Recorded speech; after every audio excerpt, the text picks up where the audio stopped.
ये कहानी है एक गरीब मोची की जो एक छोटे से गांव में अपनी पत्नी के साथ रहता था। मोची के घर के हालात दिन पर दिन बिगड़ते जा रहे थे।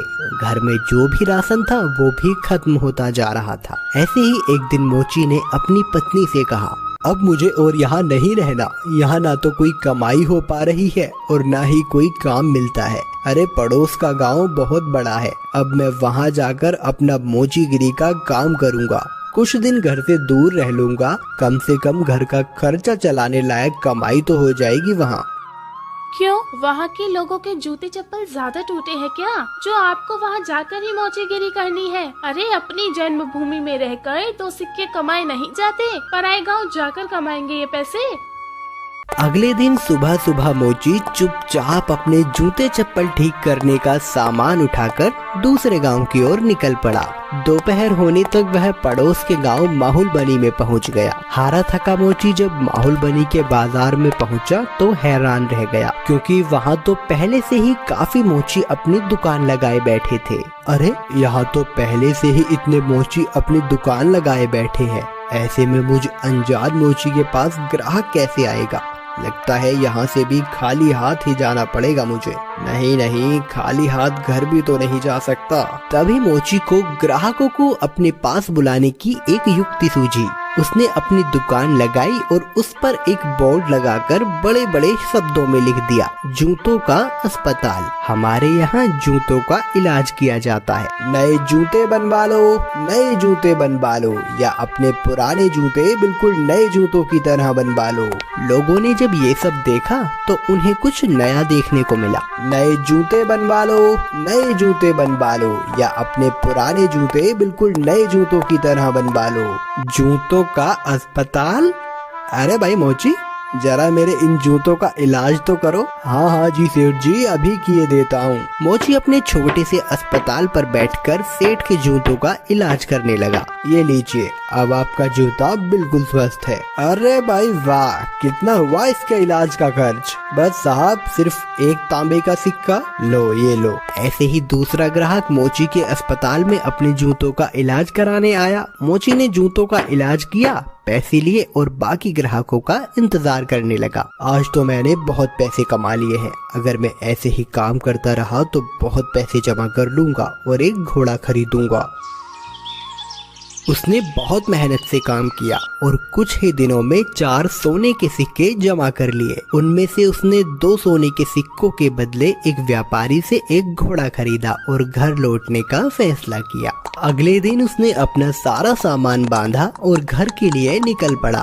अपने रास्ते में उसे एक घने जंगल से गुजरना पड़ा, जहां उसने डाकुओं का एक झुंड देखा। हे भगवान, ये तो डकैत लगते हैं। ये डकैत मेरा सारा पैसा ले जाएंगे और मैं एक बार फिर से गरीब बन जाऊंगा। अब मैं क्या करूं? मोची बहुत चतुर था। उसने हिम्मत नहीं हारी और उसने एक योजना बनाई। उसने एक सोने का सिक्का घोड़े के गले में बांध दिया और आगे चला। चोरों ने उसे पकड़ लिया। अरे ओ, फटाफट अपना सारा पैसा निकालो, चलो जल्दी करो।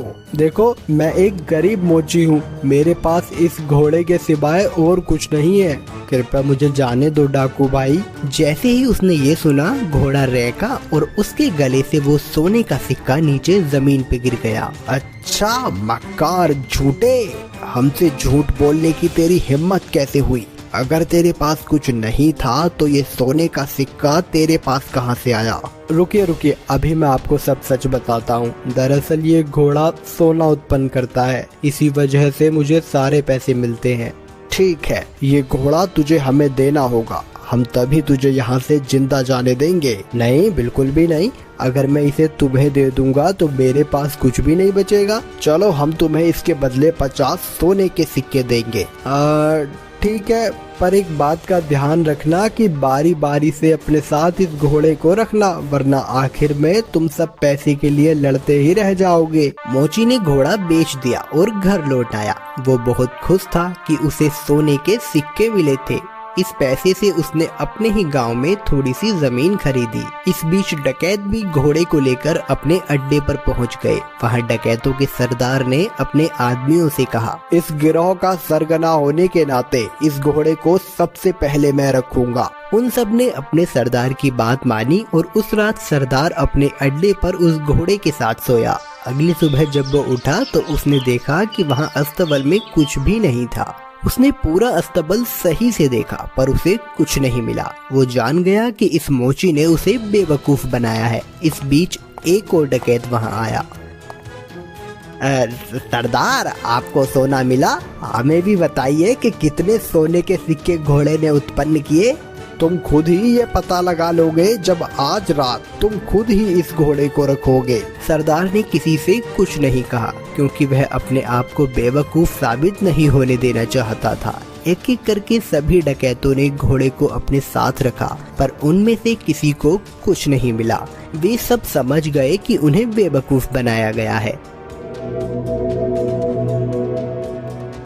उस मोची ने हमें बेवकूफ बनाया है, अब हम उसे सबक सिखाएंगे। सरदार, उसने ये साधारण सा घोड़ा हमें 50 सोने की मोहरों में बेचा है। हम उससे अपना पैसा वापस लेंगे और हमें धोखा देने की जुर्रत की सजा देंगे। हाँ चलो चलो। वे सब के सब मोची के घर की तरफ निकल पड़े। मोची अपने खेतों में काम कर रहा था। उसने सभी डकैतों को अपने घर की तरफ आते हुए देख लिया। मोची जल्दी से अपने घर में गया और अपनी पत्नी से बोला, अरे भाग्यवान, मेरी बात ध्यान से सुनो। अभी एक डकैतों का झुंड यहाँ आएगा और जब वो मेरे बारे में पूछे तब तुम उनसे कहना कि मैं खेतों में काम कर रहा हूँ। फिर हमारे कुत्ते जबरा को भेजना मुझे बुलाने के लिए। ये कहकर वो अपने घर के पीछे छुप गया। कुछ देर के बाद चोर वहाँ आ पहुँचे। वो मोची कहाँ है? बुलाओ उसे, हम उससे बात करना चाहते हैं। वो तो खेत पर गए हुए हैं। आप रुकिए, मैं अभी अपने कुत्ते को भेजती हूँ उन्हें बुलाने के लिए। जबरा, तनिक अपने मालिक के पास तो जाना और जाकर उनसे कहना कि कुछ लोग उनको बुलाने आए हैं। ये सब क्या है? क्या जबरा सचमुच तुम्हारे पति को यहाँ ले आएगा? जरूर, वो हर बात समझता है। जब वो खेत पर होते हैं और मुझे उनसे बात करनी होती है तो मैं बस जबरा को उनके पास भेज देती हूँ और जबरा मेरी बातें उन तक पहुँचा देता है। डकैत मोची की पत्नी से बात कर रहे थे तभी मोची वहाँ आ पहुँचा। ओह डकैत भाई, आप आए हैं। जबरा ने मुझे बताया कि आप मुझसे कुछ बात करना चाहते हैं। हमें तुम्हारे इस घोड़े से कुछ नहीं मिला। तुमने हमें धोखा दिया, हमसे झूठ बोला। अरे आप कैसी बात कर रहे हैं? मुझे लगता है आपको कुछ तो गलतफहमी हुई है। आज जो कुछ भी मेरे पास है सब कुछ उस घोड़े की बदौलत ही है। अच्छा चलो ठीक है, हम तुम पर एक बार और विश्वास करते हैं, पर उसके बदले तुम्हें हमें ये कुत्ता भी बेचना होगा। अरे नहीं, बिल्कुल भी नहीं, मैं इस कुत्ते को तुम्हें नहीं बेच सकता। अरे चलो, हम इसके लिए तुम्हें 40 सोने के सिक्के देंगे। थोड़ा इनकार करने के बाद मोची सहमत हो गया कुत्ता बेचने के लिए।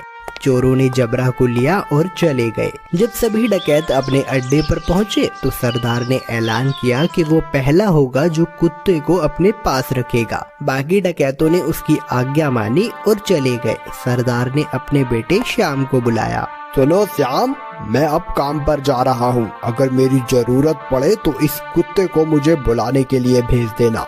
जैसा आप कहो पिताजी। कुछ देर बाद एक डकैत को अपने सरदार से एक काम आन पड़ा। उसने श्याम के पास आकर सरदार को बुलाने के लिए कहा, आप रुकिए, मैं तुरंत उन्हें बुलावा भेजता हूँ। जबरा, जा और जाकर पिताजी से कहना कि कोई वहाँ आया है उनसे मिलने। जबरा सरदार के अड्डे से भागा और बजाय सरदार के पास जाने के वो सीधा मोची के पास गया। जब सरदार घर वापस आया तब उसने देखा कि जबरा वहाँ नहीं था। वो जान गया कि जबरा जरूर अपने मालिक के पास गया होगा, तो वह अकेला फिर से मोची के घर गया। सुनो, क्या जबरा तुम्हारे पास आया हुआ है? हाँ, वो यहाँ आया है। मेरे ख्याल से उसे जरूर मेरी याद आ रही होगी। मेरी मानिए तो उसे थोड़ा सा समय दीजिए, अंत में वो आपको अपना मालिक स्वीकार करने ही लगेगा। सरदार जबरा को वापस ले गया और उसने अगले दिन उसे अपने साथी को दे दिया। जबरा सारे डकैतों के साथ एक एक करके रहा, पर वह हर दिन मोची के पास वापस लौट आता। सबने ये जान लिया कि एक बार फिर से मोची ने उनका बेवकूफ बनाया है। उन सब ने विचार विमर्श किया। इस बार हम बेवकूफ नहीं बनेंगे, मैं उस मोची को अब सबक सिखाऊंगा। इस बार सारे डकैत मोची के घर पहुँचे। उन्होंने मोची की एक न सुनी और मोची को एक बोरे में डाला और उसे लेकर वहाँ से चल दिए उसे सबक सिखाने के लिए। मोची चुपचाप बोरे में पड़ा रहा। रास्ते में वे सब एक मंदिर के पास से गुजरे, तभी एक डकैत ने कहा, सरदार, गर्मी बहुत ज्यादा है, क्यों ना कुछ देर यहीं आराम किया जाए।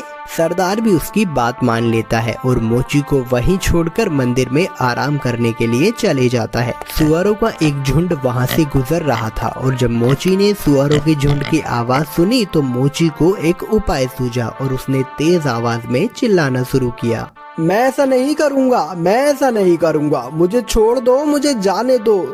सुअरों के मालिक ने उसकी आवाज सुनी और वो उसकी ओर आया।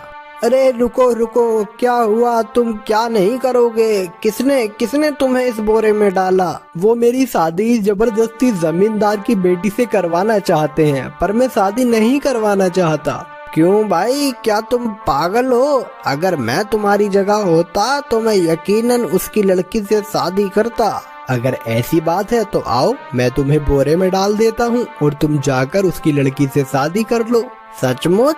बेशक, लेकिन पहले मुझे बाहर तो निकालो। सुअरों के मालिक ने मोची को बोरे से बाहर निकाला और खुद बोरे के अंदर घुस गया। मोची ने उसे बांध दिया और उसके सुअरों को लेकर वहां से चला गया। शाम को डकैत मंदिर से बाहर आए, बोरे को लिया और चले गए।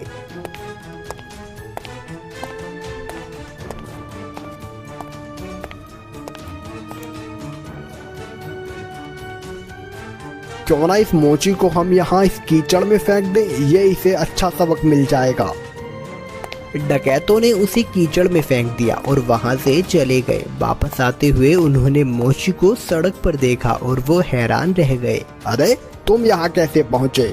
डकैत भाई, उस कीचड़ के नीचे एक जादू स्थान था और वहाँ बहुत सारा सोना था और बहुत सारे सुअर उस सोने की रखवाली किया करते थे। मैं इन सुअरों की मदद से वहाँ से वापस आया और कुछ सोना भी अपने लिए लेकर आया हूँ। अब फिर से वहीं जा रहा हूँ। अरे सुनो, हमें तुम उस जादुई स्थान पर ले चलो और खबरदार, तुम वहाँ रखे सोने को अब हाथ भी नहीं लगाओगे। पर मैं, अरे जैसा मैं कहता हूँ वैसा करो। ठीक है, अगर तुम जोर देते हो तो। डकैतों का झुंड उस कीचड़ के पास आ पहुंचा और एक एक करके कीचड़ में कूद गया, लेकिन किसी के हाथ कुछ न लग सका और इस तरह फिर एक बार मोची ने अपनी चतुराई से अपनी जान बचा ली।